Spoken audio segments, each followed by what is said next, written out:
ئەمڕۆ ئێمە لە فڕۆکانی ڕۆدی سلێمانی بۆ هێنانەوەی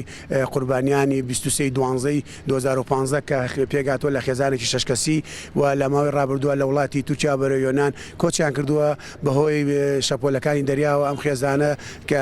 لەمەکان ژێراو دەکرد لە ئەنجام دە کەس دەوێتە قوربانی و لەو دەکەسە شەشکان پێگاتبوون لە خێزانێک هەمویان کوردن خەڵکی باشووری کوردستانن و لە پارێزگای کەرکووکن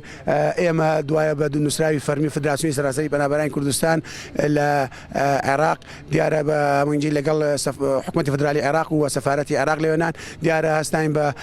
ئەو جێ شوێنە یاسایی و کاگەڕیانە بۆ هێنانەوەی ئەم قوربانیانە و ئێستا لە فڕۆکانی ڕۆدی سلێمانین چاوەڕێین بۆ هێنانەوەیان و تا ئێستا یەکێک لە مناڵەکانی کاک سالار بێسەر و شوێنەوە تەنیا دایکیان دەرچواتە باوکێک و سێ کوڕ و مامیشیان بۆتە قوربانی. طبعا هاندەری ڕۆیشتنیشیان بۆ دەرەوە ئیترام وەزعەیە کە هاوڵاتیانی هەرێمی کوردستانی بەگشتی تیاگەوتووە نەک تەنها کەسەکانی ئێمە ئیتر کارەسات و بەسەری ئەم میلەتە هاتووە داواکارم حکوومەتی هەرێم بەرپرسەکان هیچ نەبێ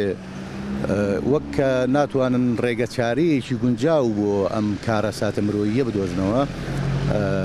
حەق وایە نووسینگەیەکیان لە یۆنان یاخود لە تورکیادا هەبێ بۆ گەڕانەوەی ئەو تەرمانە ئەمە چارەسەر نییە چارەسەر نییە گەنجان یاخو هاوڵاتیانی هەرێم ڕووبکەنە هەندەران و ڕووبکەنە و مەرگەساتی کە ڕۆژانە بەسەر میلەتەکەمانە دێ وەک لە ڕاگەیاندنەکانە گوێبیستی بووین دوێنێکە پێرێکە دەوری چیل کەسێ زیاتری دانیشتوانی هەرێمی کوردستان تووشی هەمان کارەسات و هەمان ڕووداواتون ئەمە چارەسەر نییە بەڵام دەبێ حکوومەتی هەرێمیش ڕێگە چارەیەکی گونجاو و ڕێگە چارەیەکی ڕاستیانە بگرێتە ئەستۆ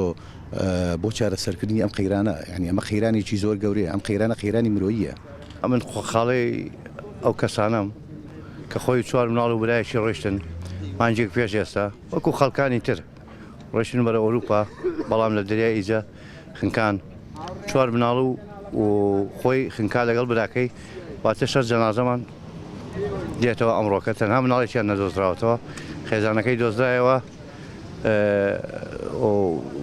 نەخنکاوە گەیشتەوە شاری کەرکووک